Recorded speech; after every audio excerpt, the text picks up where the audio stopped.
Boa tarde. Evangelho segundo o Espiritismo, capítulo 24. Não coloqueis a candeia sobre o alqueire. E tem Mateus, capítulo 5, versículo 15. Não se acende uma candeia para colocá-la sob o alqueire, mas colocam-na sobre um candeeiro, a fim de que ela clareie todos aqueles que estão na casa. Porque sem a luz da razão, a fé se enfraquece. Esse evangelho, o pessoal que for acompanhar pela internet, vai estar no canal Transmutação Renato, lá no YouTube. E hoje, capítulo 24, não coloqueis a candeia sobre o alqueire. Candeia sobre o alqueire, e porque Jesus fala por parábolas. E aqui ele vem com esse trecho, fala das parábolas. A gente já viu em outros momentos que a parábola não era utilizada para complicar. A parábola era usada para facilitar dentro da compreensão daquelas pessoas. Eu lembro que me foi indicado um livro muito antigo, que na verdade não se sabe a data de quando é que ele foi escrito,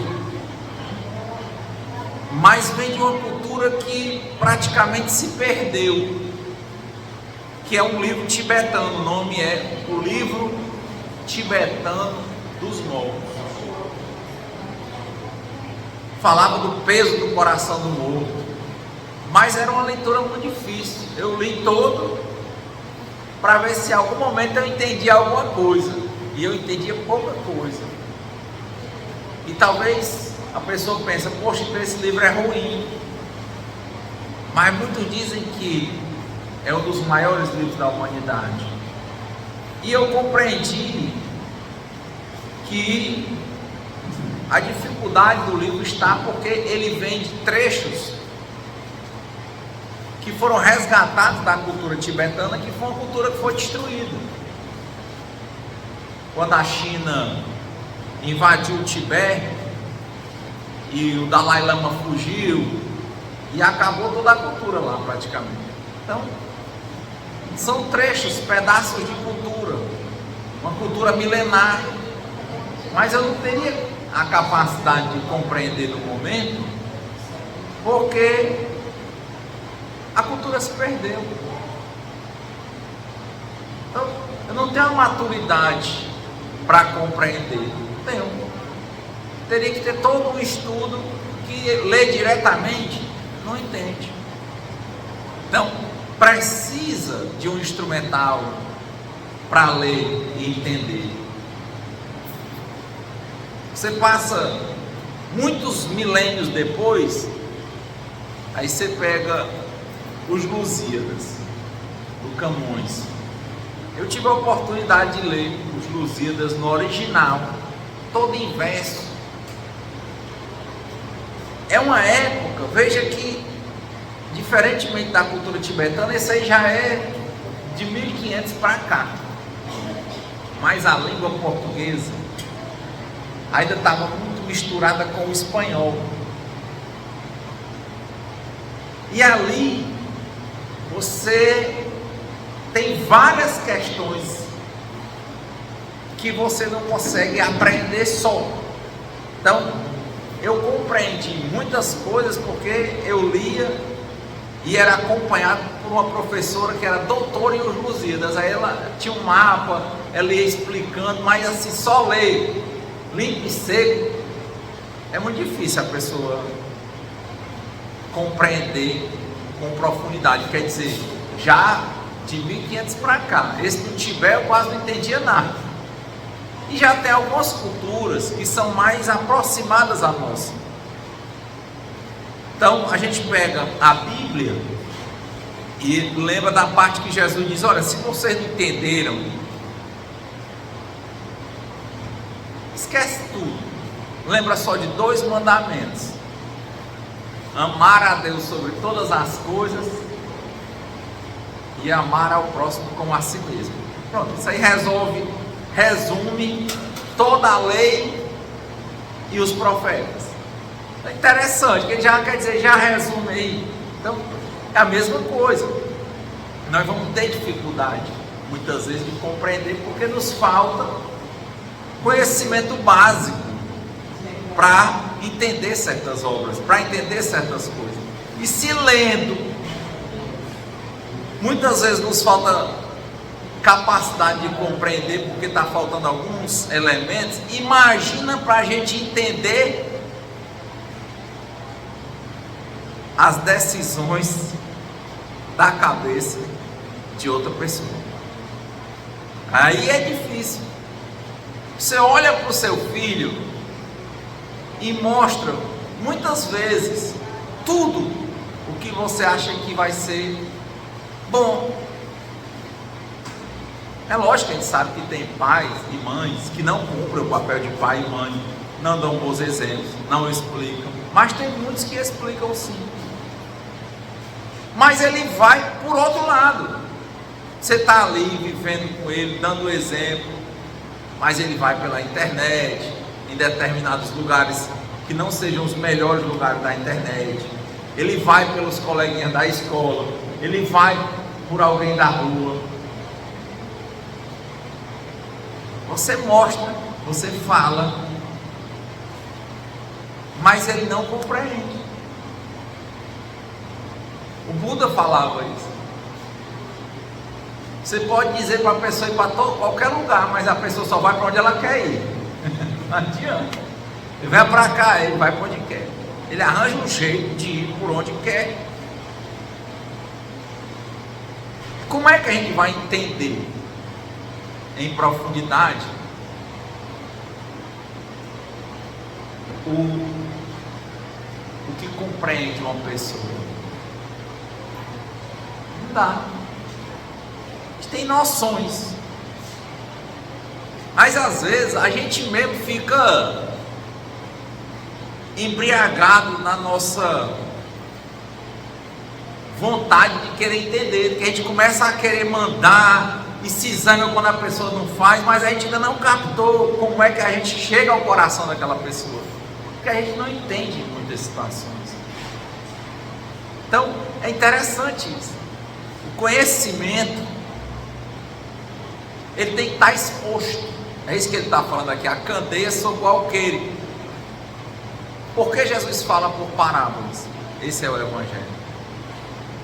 E a gente começa, mas a gente, para viver bem com os outros, nós temos que nos relacionar. E como eu disse que eu tive dificuldade para ler o livro tibetano dos montes, porque eu entendo que me faltavam muitos elementos da cultura, ou seja, está oculto para mim. Eu tive dificuldade de ler os Lusíadas sem um apoio, porque me falta muito elemento da cultura de 2000 anos atrás, mais ou menos, 1500 anos atrás. Mas quando aquilo se expõe, melhora um pouco. Jesus, percebendo que as pessoas não iam ter dificuldade de entender o que ele estava dizendo, ele disse: olha, resuma tudo em 2 mandamentos: amar a Deus sobre todas as coisas e amar ao próximo como a si mesmo. Pronto, aí estão a lei e os profetas. Ele vai tentando resumir. E quando a gente chega para falar de compreender as pessoas, se a gente precisa de relacionamentos saudáveis, aí nós temos outra dificuldade. Nós temos a mesma dificuldade talvez que eu tive para ler o livro tibetano dos montes. Me falta conhecimento. Como assim, Renato? Nós não falamos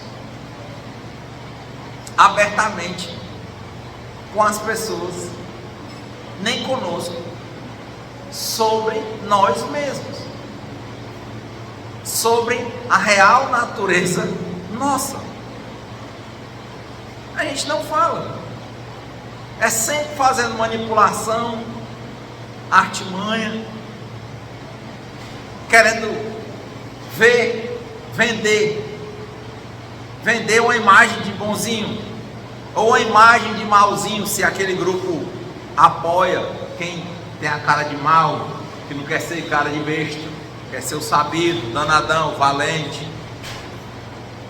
Então a gente se iludiu tanto e se ilude tanto, querendo mostrar para as pessoas o que elas querem ver, porque a gente tem uma carência tão grande de ser confirmado pelos outros, uma falta de amor, uma baixa autoestima tão grande, que a gente também tem dificuldade de olhar para a gente e ver o que é que realmente está se passando.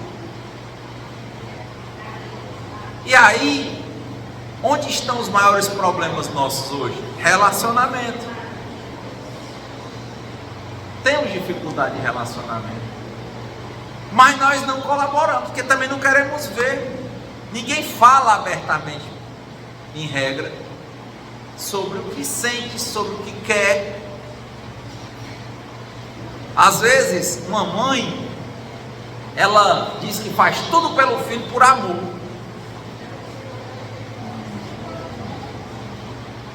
mas muitas vezes ela está fazendo porque ela tem medo de ficar só. Acontece ou não? Tem gente que diz assim: rapaz, quantos filhos você tem? Eu não. Ah, quantos filhos você tem? Só tem um. Quantos filhos você tem? Não, só tem um pet. Só olha que você vai envelhecer. Não que isso esteja certo ou errado, o que a pessoa pensa. A questão é que a pessoa não fala o que ela pensa, mas ela pensa. É escondido. Muita gente está num relacionamento porque também ou não quer ficar só, não é porque de fato queira se relacionar com o outro, ou porque o outro pode ser alguém que vai dar manutenção, segurança, uma garantia.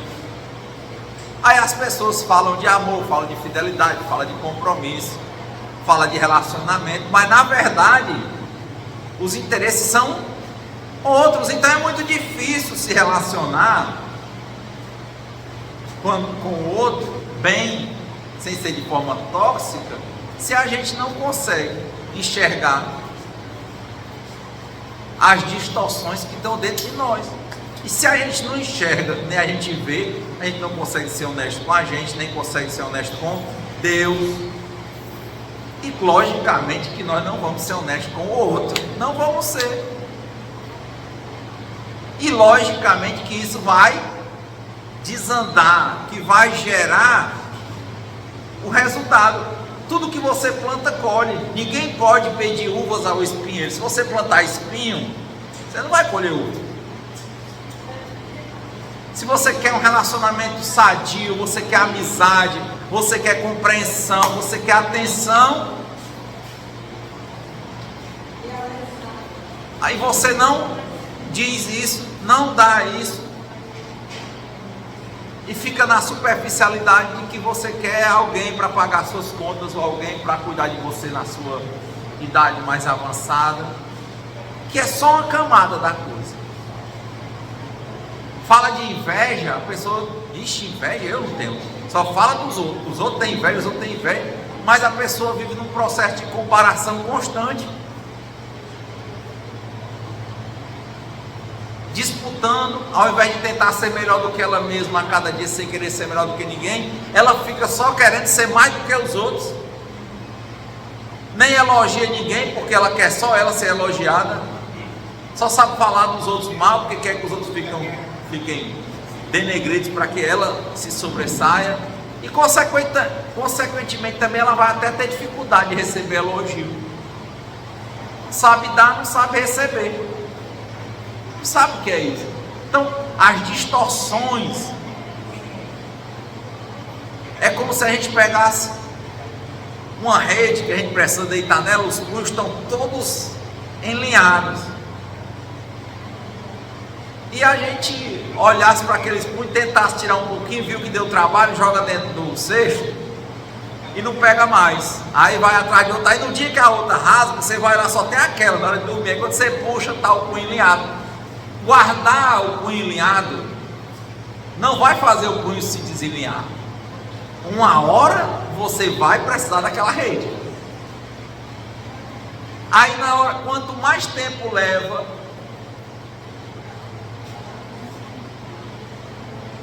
o que vai acontecer?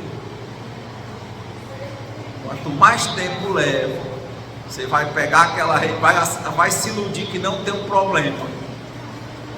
Vai se iludindo. Na hora que você precisa, está lá a rede alinhada. Aí você vai tentar, mas como está no aperreio, como a sua rede rasgou e você precisa dormir, você arma aquela rede e diz, deita a si mesmo. O que tem de acontecer com a rede guardada?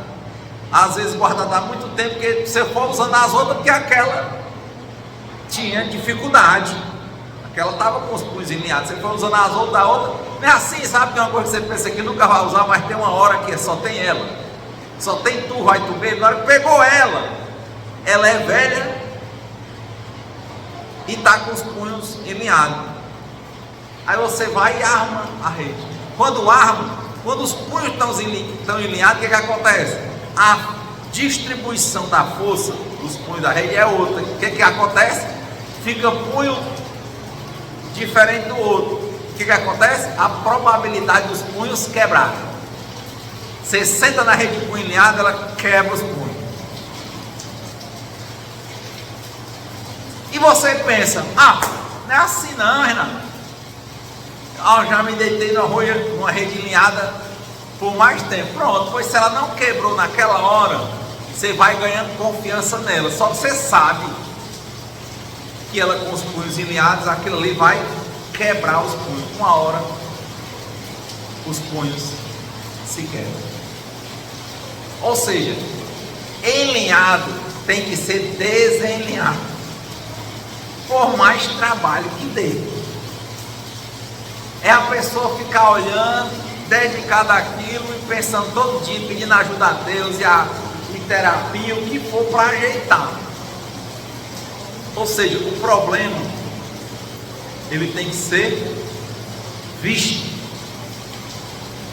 Não é para ser colocado dentro do cesto, nem guardado. Ele tem que ser visto, compreendido e solucionado. É isso. Mas o nosso costume não é mostrar para as pessoas que a gente tem, além de qualidades, a gente também tem problemas. A gente só quer mostrar que a gente é curado, mentalmente equilibrado, saudável, bonito, simpático.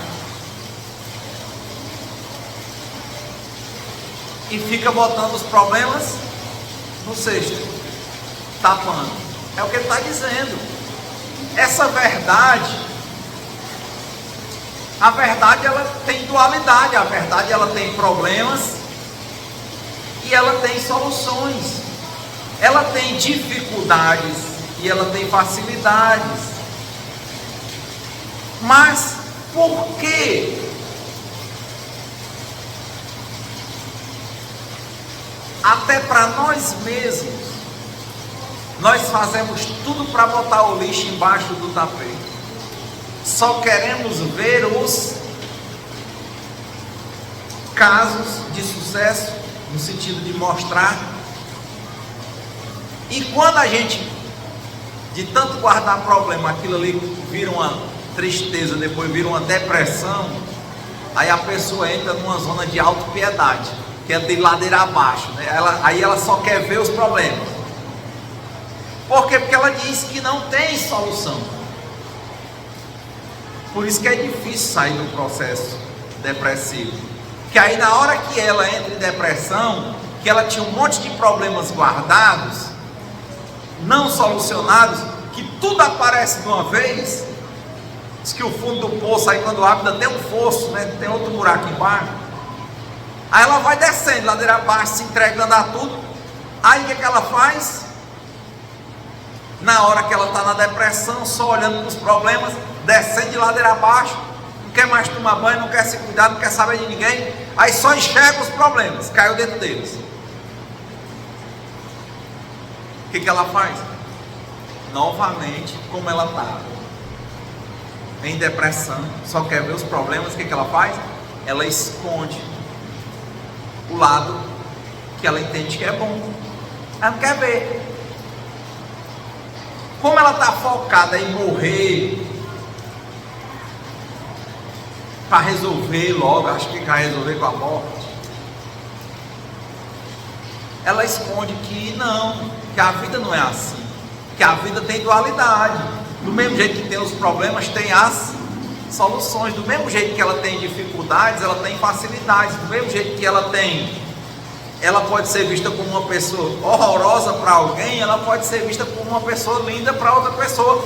Ela esconde sempre. Quando está bem, ela não quer ver o lado que ela entende que é ruim. E quando ela está muito ruim, ela entra na autopiedade e não quer ver o lado que ela tem do que ela compreende que é bom.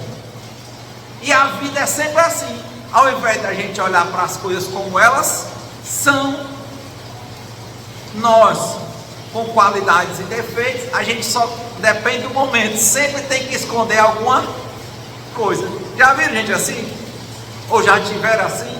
Quando está bem, esconde o que acha que é ruim. Quando está mal demais, só fala do que não presta. E esconde o que é bom. É lógico que isso é colocar a candeia, a luz, dentro de uma caixa. A caixa virada para baixo não vai iluminar nada. Então, a proposta aqui é essa: olha, você é dual, você é o dois, Deus é um, Deus é perfeito, Deus é pleno. É daí que eu não compreendo a existência do diabo, do inimigo, não compreendo. Um não tem dois, o um é absoluto. Só tem uma coisa chamada Deus. E as coisas ruins que me acontecem, Renato? Bom, primeiro, tem a ver com você querer ser Deus, você querer ser um quando você é dois. Tem a ver com que você não compreende a existência de Deus. Tem a ver com que você quer que aconteça as coisas do jeito que você quer e no seu tempo, quando você não é Deus. Então esse ruim provavelmente tem muito a ver com você e com as lições que você não quer entender. De novo, quando você está bem, você quer ser Deus. Quando você não está bem, aí você não quer aceitar que Deus existe e fica com raiva, se sente culpado porque você não consegue que as coisas aconteçam do seu jeito e no seu tempo. Pronto, qual é a primeira verdade que você está escondendo? O um, você está escondendo de você a existência de Deus. Está bem? Foi você. Está mal? É o diabo. Mas o mal nada mais é do que você não compreender que existe um, que Deus existe, que Ele é infinitamente bom, que Ele é infinitamente justo, que Ele é infinitamente sábio, e que esta vida é uma vida de aprendizado, é uma escola em que a gente está aqui para aprender. E o que esse Criador é um grande, além de tudo, professor. Te ensina na alegria a ter desapego, porque vai passar. Te ensina na tristeza que tudo passa. Parece perto, né? Mas não é. Porque quando a gente está vendo uma coisa boa, não quer que ela vá embora. Então, quando ela vai e dói, a gente entende, rapaz, as coisas passam, mesmo quando a gente não quer.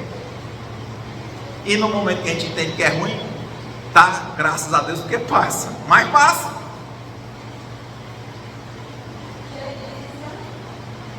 Aí é a reflexão. Por que nós escondemos tanto a verdade? Por que não queremos ver que existe um Deus o um, o único, o alfa, o absoluto. Por que não nos olhamos como nós somos? Diferentemente de Deus, que é o um absoluto, perfeito, nós somos o dois, tem dualidade. A pessoa olha, quando isso aí é muito acentuado, hoje a psicologia, a psiquiatria começou a chamar o pessoal de, como é que chama? Antigamente chamava duas caras, né? Agora chama bipolaridade. A pessoa diz, você é um bipolar, diz, quem é que não é? A questão é que todo mundo tem dois polos, que a vida é dual. Agora, tem aquela pessoa que não compreende, não controla. E talvez não controla porque não quer compreender. Aí, ó. Poxa, quer dizer que a gente esconde da gente na prática a verdade de Deus? É, por mais que a gente reze. Eu sempre penso comigo, quando eu estou com medo, a pessoa ia dizer, está faltando fé. É, mas na verdade está me faltando a compreensão de que existe o um, e que eu, como dois, não sou o diabo, mas eu estou aqui para aprender, principalmente compreender que existe o um. Aí é um, e que esse um é Deus, que é infinitamente bom, infinitamente justo, infinitamente santo. Que quando acontece uma coisa que eu não quero, no jeito que eu quero, no tempo que eu quero, é porque o um está me dando uma aula. E eu não deveria chorar, eu não deveria ficar com raiva se eu compreendesse. Mas se o meu limite espiritual dá para isso, pode chorar, gritar, esculhambar, mas seja aberto com Deus, chore para Ele, grite para Ele, fale para Ele, que aí você vai estar falando para você. Você entender, porque você está mentindo para você primeiro. Então entender que quando acontecem essas coisas, ao invés de eu ficar, se eu compreender, isso é a prática, não é a teoria. Eu não vou ficar triste, nem vou ficar com medo. Eu vou fazer como Paulo, no caminho de Damasco, que ele vinha perseguindo os cristãos, achando que estava fazendo a vontade de Deus. E ele cai cego. Quando ele caiu cego, a ficha, antigamente era assim, o telefone, né? Caiu. Ele cai cego e diz: Senhor, o que queres que eu faça?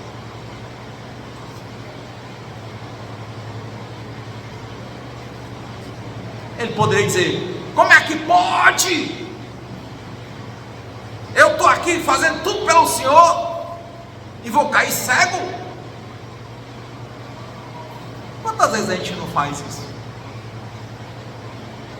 Quem antigamente aqui no Ceará, quando eu vi uma pessoa começava a fazer uma coisa, outra que não dava certo, a pessoa dizia assim: eu só posso ter jogado pedra na cruz. Tinha gente assim, né?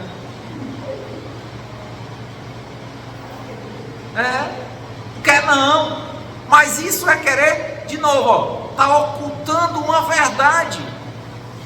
Você é o dois, é dual, mas existe um que é absoluto. Ele é quem manda.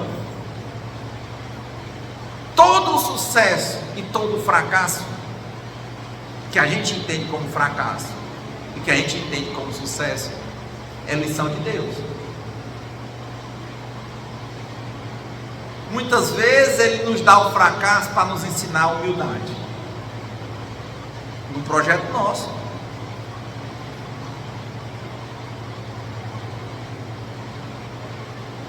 Outro dia, eu fui fazer uma fala no lugar e fiquei muito interessado, ouvindo uma moça, prestando atenção nela, e eu via que ela era toda hora no telefone. Ela atendia telefone, ela isso, ela aquilo. Aí quando ela foi ao banheiro, a outra pessoa que estava com a gente disse assim: o senhor não reclama muito não, né? Que a menina no telefone fala e... Eu disse, eu estou querendo entender ela. Quando ela veio, comecei a fazer algumas perguntas. Eu disse, quantos anos você tem? Ela disse, tenho 24 anos. Você é casado? Sou casado. Você tem filhos? Não, só tenho um pet. Você quer filhos? Não, não quero. Por que você não quer filhos? Porque eu ganho 7 mil reais, para mim está muito bom, eu acho que eu mereço 13, mas por enquanto está em 7, no que eu faço. Meu marido trabalha, eu tenho 27, ele tem 31, ele é mais tranquilo. A gente tem nosso dinheiro, nossa casa, ar-condicionado, carro para andar. Eu não quero zoada de menino na minha casa. Eu não quero pessoas transitando na minha casa, é o meu espaço, eu quero ficar de boa. Eu estou muito confortável assim. Perguntava sobre o trabalho. Ela tinha compreensão que o trabalho era uma coisa estável. Ela tinha compreensão de que a vida era estável.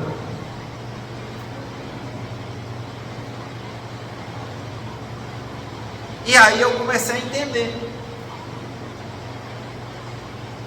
que ela não compreendia o que eu vejo, que a vida é dual.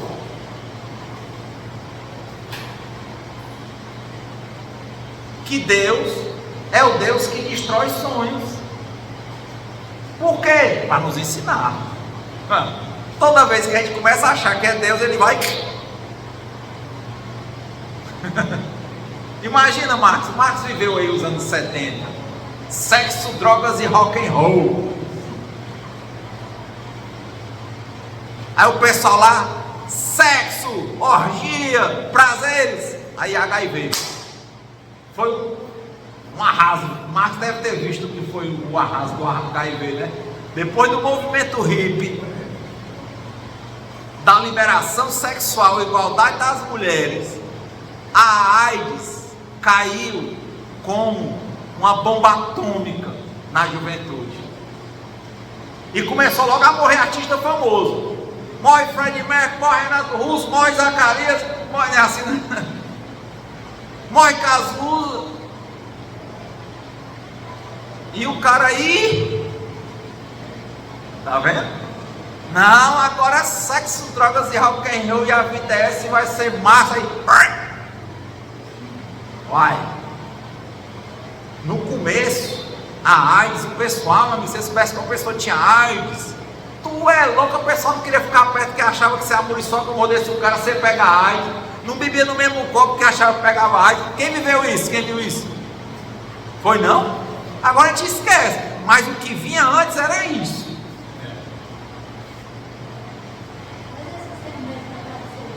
Ah, e é hoje, eu estou falando, eu estou só lhe mostrando que você vai gozando e brincando e frescando, aí Deus não.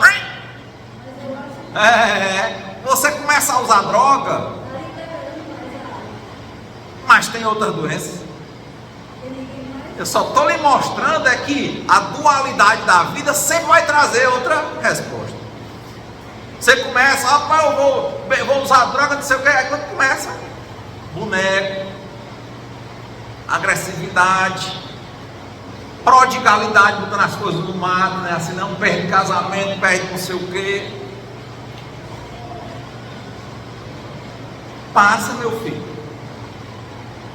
A mulher bonita, o homem bonito, é namorar com um, com outro, com outro, um pedaço, ninguém quer mais. Passa aquilo ali. A fama. Orlando Silva. Orlando Silva em vida perdeu o sucesso. Não foi? Nelson Gonçalves em vida perdeu o sucesso. Raul Seixas em vida veio do nada ao tudo e perdeu para nada. Tudo passa. É isso que eu estou dizendo. Eu gostei desse livro que eu li, Deus é o Deus que destrói sonhos, porque ele está aqui é para te ensinar. Não é para realizar os seus sonhos. Porque se a gente fosse abstrato, é a música que o Marcos e a Ana cantam. Um dia todos nós seremos anjos. Deus tem um sonho para nós. Deus tem um projeto para nós. Esse é o projeto que importa. Não é o nosso sonho. Se for bom, está no projeto dele, vai acontecer. Se não tiver no projeto dele, não vai acontecer. É duro a gente querer ver isso, não quer. Porque nós temos que lidar com o que é da nossa limitação e com o que é da vontade de Deus. Porque o grande sonho, o grande projeto é que nós sejamos melhores do que nós mesmos a cada dia, sem termos a pretensão de sermos melhores do que ninguém. Mas nós devemos avançar todo dia,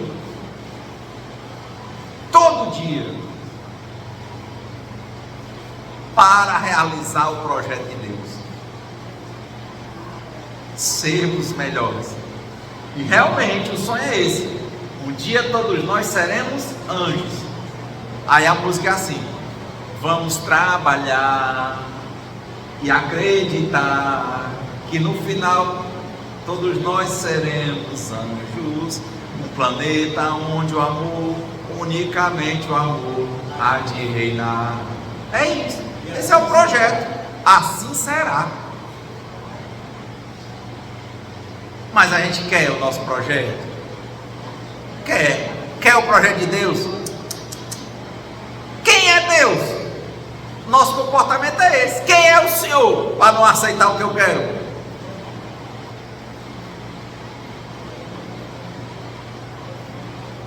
Não é isso? Como assim? Eu tenho talento e não tenho sucesso. Como assim, hein? Porque o Caneta Azul faz sucesso e eu canto bem, toco bem e não ganhei o que o Caneta Azul ganhou. Está vendo a comparação, inveja, não aceitação do projeto de Deus, não compreensão de que Deus existe, e raiva, ódio, ira, porque você não gosta da vida como ela é, porque a vida não é como você quer, ou seja, você queria ser Deus.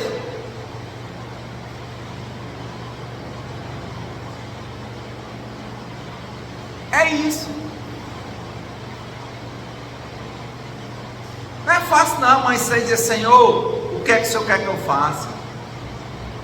Senhor, essa vida tudo passa e tem dor, velhice, doença e morte. Tem emprego que a gente vai bem, cresce, e uma hora o pessoal puxa o tapete e derruba a gente no chão. Por quê? Porque você está velho. Por quê? Porque chegou outro mais barato. Por quê? Porque a empresa quebrou. Por quê? Enfim. Mas a moça da geração Z falava para mim que ela entendia que a vida dela era um contínuo, estável.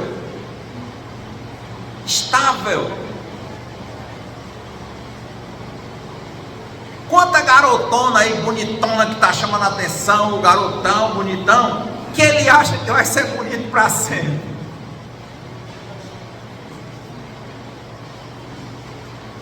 Eu olhei para a menina e eu nunca mais tirei ela da cabeça. Ela disse: eu tenho 24 anos, ganho 7 mil reais, estou casada, tenho um pet, não quero ter filho, meu marido trabalha, eu estou de boa, tenho meu ar-condicionado, meu jogo, minha internet, está tudo bem. Mas de novo, ó, Deus é que é o um. Nós os dois, ó. O que está fácil, uma hora vai ficar difícil. E o que está difícil, uma hora vai ficar fácil. Ela, com 24 anos, que quer ter pet porque não quer zoada de menino, porque não quer incômodo no ambiente dela, pode ser que chegue uma hora que ela, por exemplo, queira ter e não possa. As escolhas vão se encurtando. Aí ela diz: e eu já disse para o meu marido, ele não quer não, filho? Quer. Eu dizia para ele que eu não ia querer ter filho, já tem uns 5 anos que a gente está casado, ela dizendo. Mas ele brincava. Aí agora ele está insistindo a ter filho. Aí eu falei bem firme com ele: eu só quero pet, não quero filho. Como ele estava falando bem sério, eu chamei ele: olha, acho que você não entendeu. Eu não quero sair do meu conforto. Eu sou mulher, sou jovem, tenho meu emprego, um bom salário, uma boa casa, estou com você e tudo bem. Se você não gosta, bebê, separa, arranja outro e vai ter teus filhos. Aí eu disse: você disse isso para ele? Ela disse: disse. E aí ele separou? Não, eu acho que ele não leva a sério não. Ele fica ainda tentando. Mas e aí? Aí ela disse: mas é interessante porque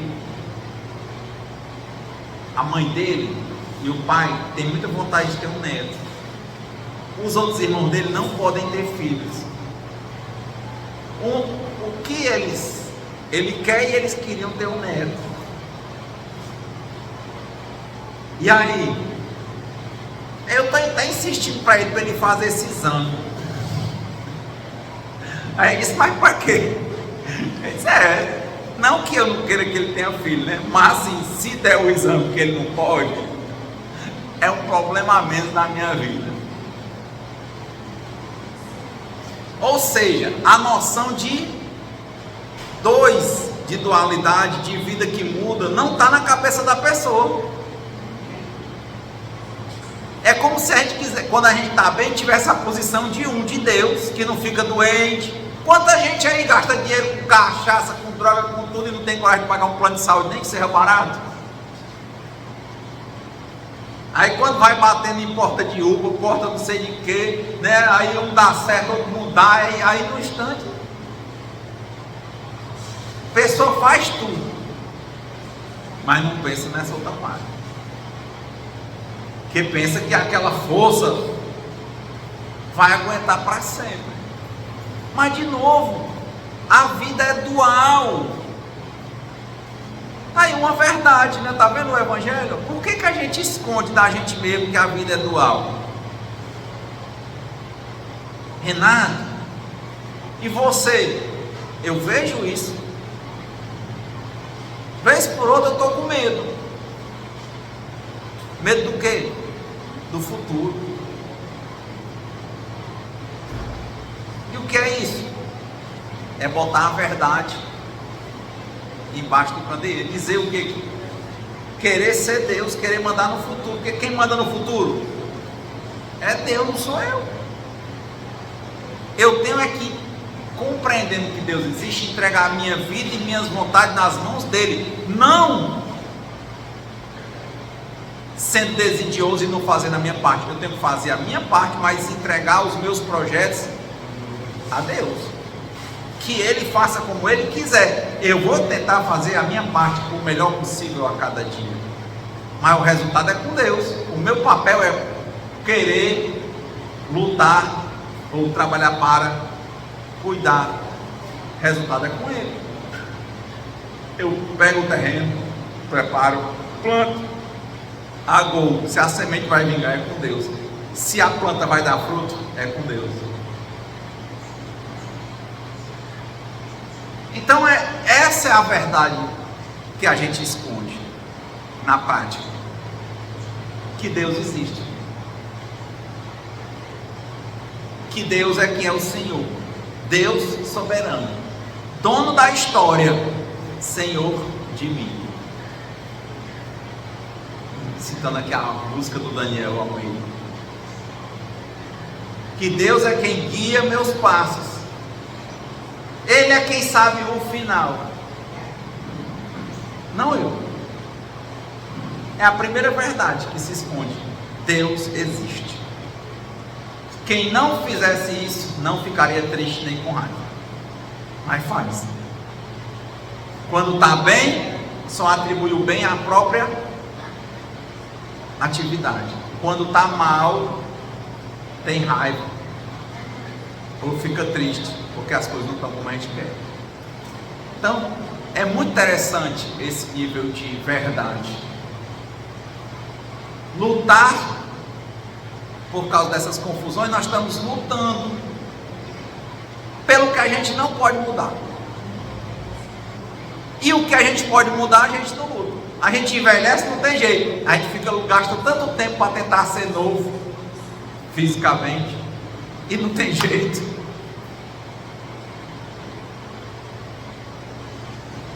E, por exemplo, trabalhar mobilidade, um pouco de saúde para ter uma qualidade de vida em qualquer tempo, como dá trabalho, a gente não quer.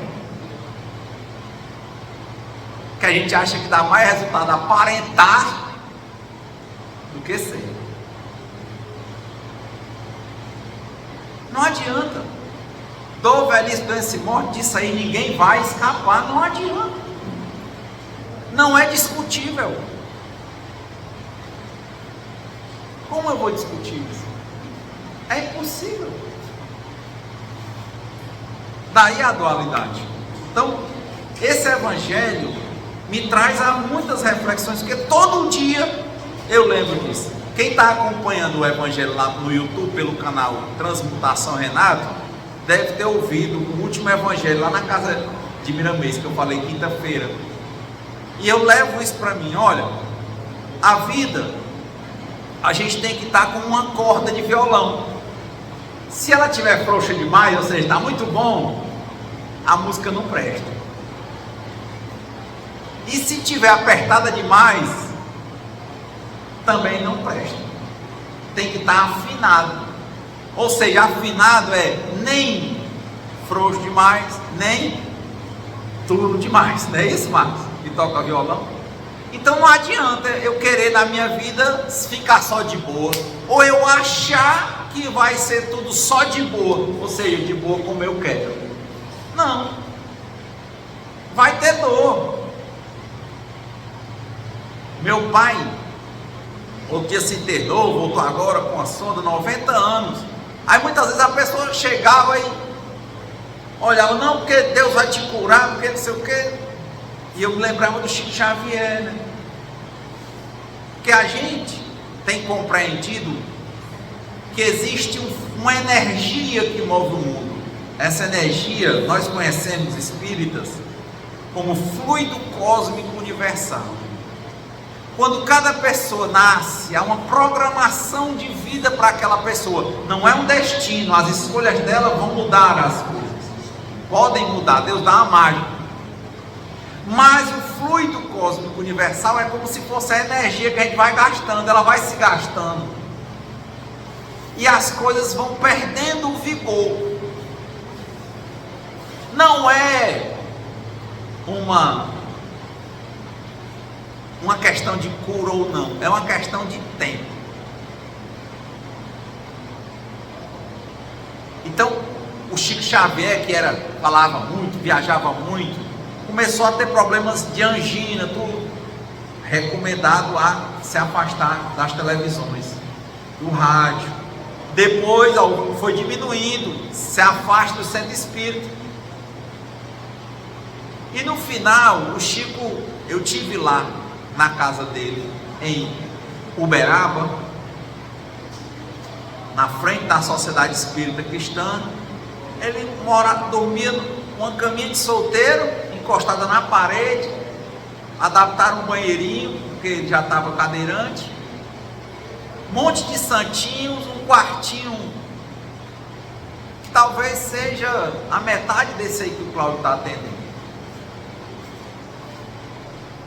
Lá fora, foto com o Roberto Carlos, não sei quem, Chico ali. Aí o final,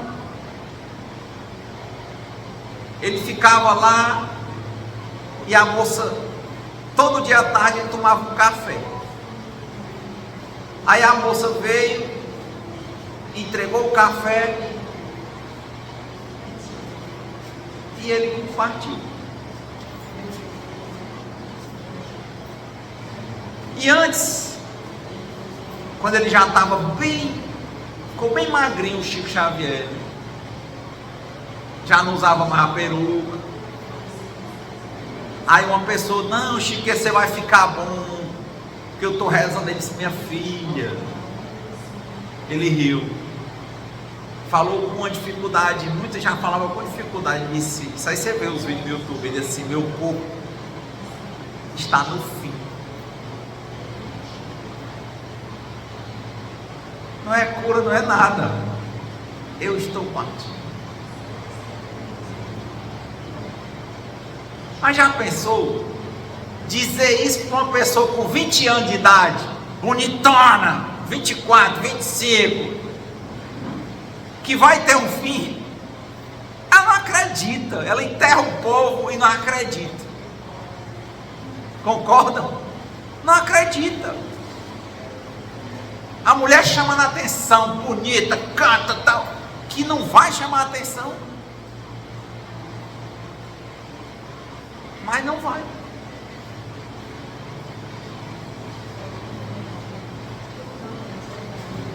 Então é isso. Mas o que é que vai ficar? O que é de bom, né? Assim, vão os anéis e ficam os dedos. O que vai ficar de bom é o projeto de Deus. É você se tornar um espírito melhor, que aprende, que aprendeu, que está aprendendo, que aprendeu com as vitórias e com o que entendeu que era derrota, que aprendeu que tudo passa, que compreendeu que existe Deus, que viu em algum momento que não dava para lutar pelo que não pode e deveria lutar pelo que pode. Esse é o ponto. Então, que a verdade, que a candeia, que a luz não seja colocada dentro do candeeiro, que a gente procure ver a verdade. É o que Jesus diz: conhecereis a verdade e a verdade vos libertará. Veja a verdade. Você não é Deus, você não é um, você é o dois. A vida é dual. Na vida tudo passa. Por mais tempo que você esteja bem, não ache que você vai ficar do jeito que você quer para sempre. Não vai. É bom trabalhar isso na cabeça, nas atitudes, nas reflexões e nas decisões todo dia. Então, que Deus nos conceda a serenidade necessária para aceitarmos as coisas que nós não podemos modificar. Coragem para modificarmos aquelas que nós podemos. E sabedoria para reconhecer a diferença. E que seja feita a vontade de Deus e não a nossa. E para isso, seria importante cada um pudesse fazer como dizia o Hermógenes, né? Olhar para o Criador e dizer: Senhor, eu entrego a minha vida e as minhas vontades nas tuas mãos. É o que o cara dos anônimos dizem a cada reunião no segundo passo. Ou como dizia o Hermógenes: entrego, confio, aceito e agradeço, faço minha parte, mas o meu projeto não é importante. Que seja feita a vossa vontade, não a minha. Muita paz e boa semana. Nada é igual ao seu redor. Tudo se faz no teu olhar. Todo o universo se formou no teu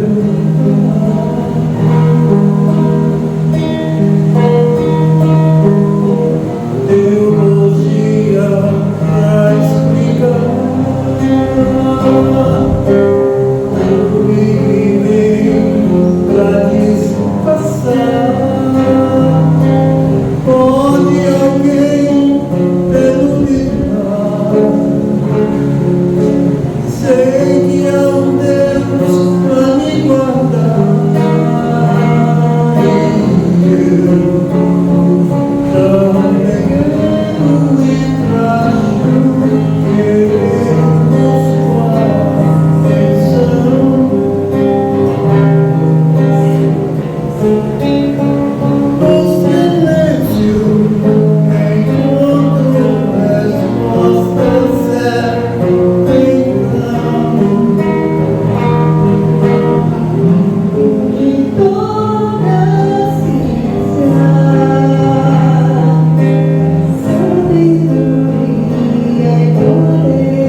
Senhor.